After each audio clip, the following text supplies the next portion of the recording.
ఆయన అడుగుడు, ఆయన కలిసిపోబుడు. గత చరిత్రలో ఎప్పుడైనా చూసిరా మీరు? మొత్తం ఇప్పుడు భారతదేశ చరిత్రలో ఇప్పటి వరకు ఒక కేంద్ర కేబినెట్ మంత్రిని భయపెట్టిస్తే తీసుకుపోయి ప్రధానమంత్రిని ఇంకో మంత్రిని కలిపినట్టు, తోటి మంత్రిని కలిపినట్టు.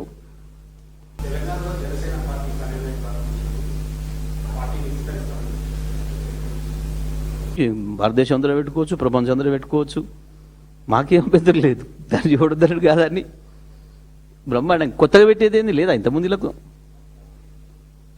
అసలు పుట్టినప్పుడే ఇక్కడ పుట్టినామని చెప్పే కదా. మీరంతా మర్చిపోయారా ఏంది? మీరంతా యాదమరుస్తుర్రు. ఆయన బ్రహ్మాండంగా 11 రోజులు నిరాహార దీక్ష తెలంగాణ వచ్చినందుకు అక్కనే కదా చేసింది, జనసేన పార్టీ ఆఫీసులనే కదా. 11 రోజులు నిరాహార దీక్ష చేసిన అని చెప్పి ఆనందం లేదు నేను తెలంగాణ వచ్చినందుకు,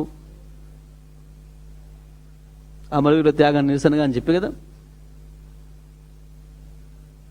ఈ కొత్తగా పెట్టినట్టు ప్రకటించుడేంది, మీరు మీరు మీరు ప్రచారం చేసుడేంది? చాలా ఆశ్చర్యంగా ఉంది.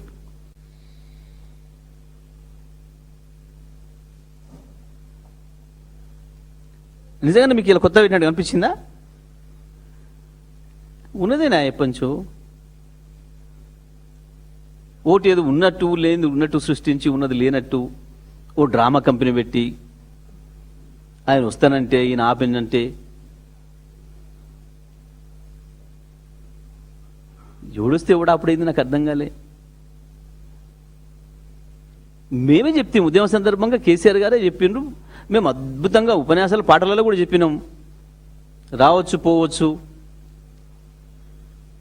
రొయ్యలు అమ్ముకోవచ్చు, బియ్యం అందుకోవచ్చు అని చెప్తే కొత్తగా వచ్చేదేంది, ఇప్పుడు కొత్తగా పెట్టేదేంది? పుట్టి పెరిగిందే ఈడ, తిన్నదే ఈ తిండి, తాగేది ఈ నీళ్ళు, ఆ శరీరం అంతా నిర్మాణమైంది ఈ తెలంగాణ సొమ్ముతోని. కొత్తగా అయ్యేది, కొత్తగా వచ్చేది. ఎవడో తిక్కలోడు మాట్లాడతాడు తెలియలేక, ఈ రావద్దు ఆడికి రావద్దు అని, లేదా మ్యాచ్ ఫిక్సింగ్లో మాట్లాడుకుంటారు. ఇదంతా ఒక మ్యాచ్ ఫిక్సింగ్. మోడీ, చంద్రబాబు, రేవంత్ రెడ్డి, జనసేన ఇవన్నీ ఒకటే టీం, అన్ని కలిపి ఆడుతున్న నాటకాలు తెలంగాణలో. కొత్తది ఏది లేదు. ఒకటే థియరీ, ఒకటే సినిమా, ఒకటే కథ, రకరకాల సినిమాలు తీస్తారు గింత మార్చి. గా పద్ధతుల్లో ఈ డ్రామాలు తప్ప ఏం లేవు దీంట్లో. ఏ సినిమా చూసినా ఏముంటుంది, చివరి ముగింపు గదే కదా.